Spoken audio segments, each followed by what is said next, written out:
Well, that septic tank law is, it's a difficult one. It's difficult.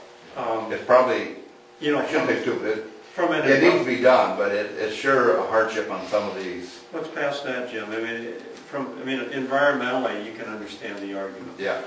Well, essentially what it does is sometimes require so much money to be invested into a property that that investment exceeds the value of the property once it's done. It just becomes, it won't work out here. We have that in Carnivant. One of the houses is not worth. Right. They want to sell it. We got a buyer for it. Right. We put $7,000, and the problem is they don't have enough leach field area to do it. Right. I mean, I understand the difficulty, and it creates a lot of problems that we're seeing, whether it be buildings in this community right here that would be torn down if it weren't for some of the asbestos regulations that makes it cost prohibitive, and so all the buildings fall in on themselves, and we're creating the same difficulty with the septic law, and we're creating the same problem, I'm told, with junk cars who are now starting to be required to have titles before they can be passed on. You know, we have a lot of old cars dating back decades sitting in groves and around different places, and they're being told as they deliver those cars that they have to produce a title. And many of them, the last title that was seen was decades ago, and nobody knows where it's at. So all of these things are well intended. They just have differing consequences. Financial consequences. Yes. Like in Nemaha with a $1.2 million sewer system. Well, everything. Yeah, or you have the Department of Natural Resources. I can remember several years ago being in a meeting in Albert City that Albert City was going to be required to put so much money into their sewer and water system that it would raise water bills by $60 a month for each resident. I mean, these are all well intended, but I don't know how they can be accomplished.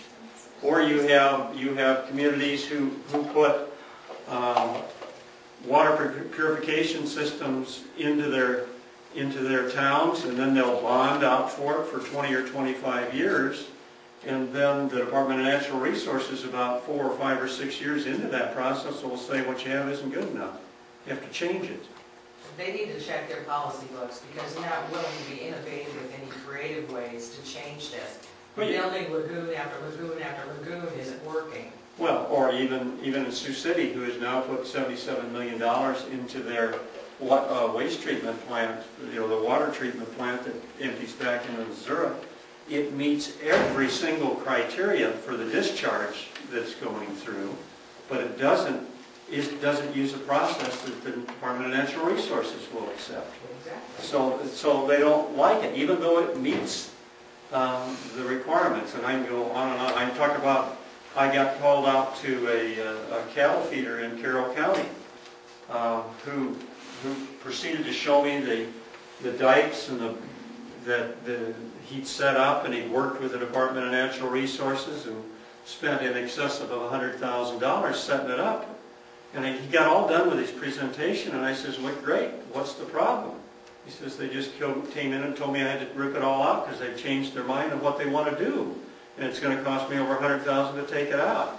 He reduced his herd down to under 300 so he didn't have to qualify, rather than creating economic growth. We have the same issue up here with Seth Smith, SFI, same deal.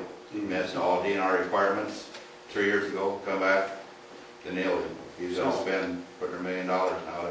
And that was a lot of the impetus behind moving exactly. a lot of that water quality exactly. stuff from DNR into yes. IDOLs for the simple reason that, well, number one, some of the management fees that IDOL or the DNR was sucking off the top were, just completely out. We figured there might be $2 or $3 million more be able to go into projects. Administration of that is quite high. Yeah, and the other side of it was that farmers still trust IDOLs, especially livestock farmers. would just as soon DNR stay the heck away, because once DNR is on the place, then all bets are off. DNR can require whatever they think they can get away with, and farmers don't trust them. So that's the genesis of why that shift is being considered from Department of Natural Resources to Department of Agriculture. And I know there's arguments on both sides, but that's the heart of that argument.